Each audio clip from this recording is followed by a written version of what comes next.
ಭೀಕರ ಪ್ರವಾಹದಿಂದ ಅಸ್ಸಾಂನಲ್ಲಿ ಪ್ರವಾಹ ಪರಿಸ್ಥಿತಿ ಎದುರಾಗಿದೆ.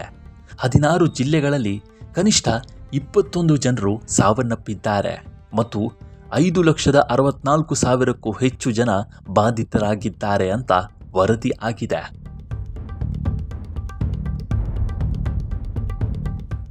ಅಸ್ಸಾಂ ರಾಜ್ಯ ವಿಪತ್ತು ನಿರ್ವಹಣಾ ಪ್ರಾಧಿಕಾರ ನಿನ್ನೆ ತಡರಾತ್ರಿ ಬಿಡುಗಡೆ ಮಾಡಿದ ಬುಲೆಟಿನ್ ಪ್ರಕಾರ ಅತಿ ಹೆಚ್ಚು ಹಾನಿಗೊಳಗಾದ ಶಿವಸಾಗರ್ ಜಿಲ್ಲೆಯಲ್ಲಿ ಕಳೆದ 24 ಗಂಟೆಗಳಲ್ಲಿ 13 ಸಾವುಗಳು ಸಂಭವಿಸಿವೆ.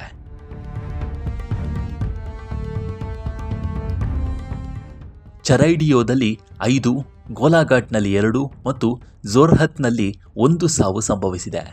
ಈ ಸಾವುಗಳೊಂದಿಗೆ ಈ ವರ್ಷದ ಪ್ರವಾಹದಲ್ಲಿ ಅಸ್ಸಾಂ ರಾಜ್ಯದಲ್ಲಿ ಮೃತಪಟ್ಟವರ ಸಂಖ್ಯೆ 31ಕ್ಕೆ ಏರಿಕೆಯಾಗಿದೆ.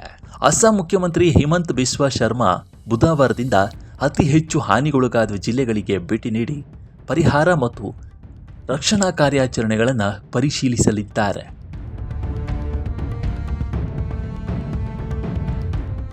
ಈ ಸಂಬಂಧ ಟ್ವೀಟ್ ಮಾಡಿರುವ ಸಿಎಂ, ಮೇಘಸ್ಫೋಟದಿಂದ ಉಂಟಾದ ಅಸ್ಸಾಂ ಪ್ರವಾಹವು ನಮ್ಮ ಜನರಿಗೆ ಅಪಾರ ಸಂಕಷ್ಟವನ್ನು ತಂದಿದೆ.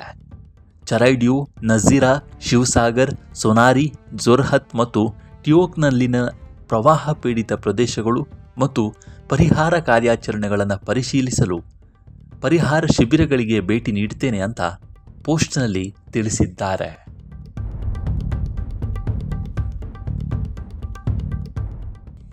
ಗೋಲಾಘಾಟ್, ಕಮ್ರೂಪ್, ಹುಜೆ, ದಿಬ್ರುಗಢ, ಬಿಶ್ವನಾಥ್, ದೇಮಾಜಿ, ಸೋನಿತ್ಪುರ್, ಉದಲ್ಗುರಿ, ನಾಗಾಂವ್, ಚರೈಡಿಯೋ ಸೇರಿ ಹಲವು ಕಡೆಗಳಲ್ಲಿ 3 ಲಕ್ಷಕ್ಕೂ ಹೆಚ್ಚು ಜನರು 6 ಲಕ್ಷಕ್ಕೂ ಹೆಚ್ಚು ಪ್ರವಾಹ ಸಮಸ್ಯೆಗೆ ಒಳಗಾಗಿದ್ದಾರೆ.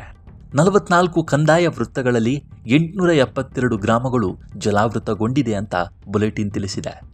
ಶಿವಸಾಗರ್ನಲ್ಲಿ ಒಟ್ಟು 3,59,535 ಜನ, ಜೋರ್ಹತ್ನಲ್ಲಿ 87,662 ಮತ್ತು ಚರೈಡಿಯೋದಲ್ಲಿ 72,646 ಜನ ಬಾಧಿತರಾಗಿದ್ದಾರೆ.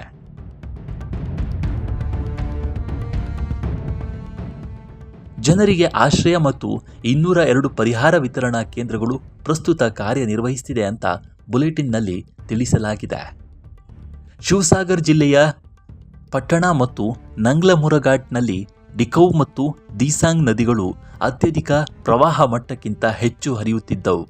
ನೇಮತಿ ಘಾಟ್ನಲ್ಲಿ ಬ್ರಹ್ಮಪುತ್ರ, ಕೋವಾಂಗ್ನಲ್ಲಿ ಪರ್ಹೀತ್ ಸಿಂಗ್ ಮತ್ತು ಗೋಲಾಘಾಟ್ ಮತ್ತು ನಮಲಿಗರ್ನಲ್ಲಿ ಧನ್ಸಿರಿ ನದಿಗಳು ಅಪಾಯದ ಮಟ್ಟಕ್ಕಿಂತ ಹೆಚ್ಚಾಗಿ ಹರಿಯುತ್ತಿದ್ದವು.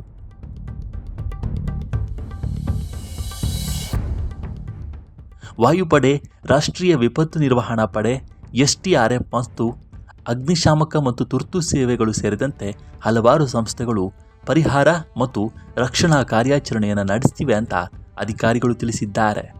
ಪ್ರವಾಹದ ನೀರು ರೈಲ್ವೆ ಹಳಿಗಳನ್ನು ಮುಳುಗಿಸಿದ ನಂತರ ಸತತ 2ನೇ ದಿನವೂ ರೈಲು ಸೇವೆಗಳು ಅಸ್ತವ್ಯಸ್ತಗೊಂಡಿವೆ.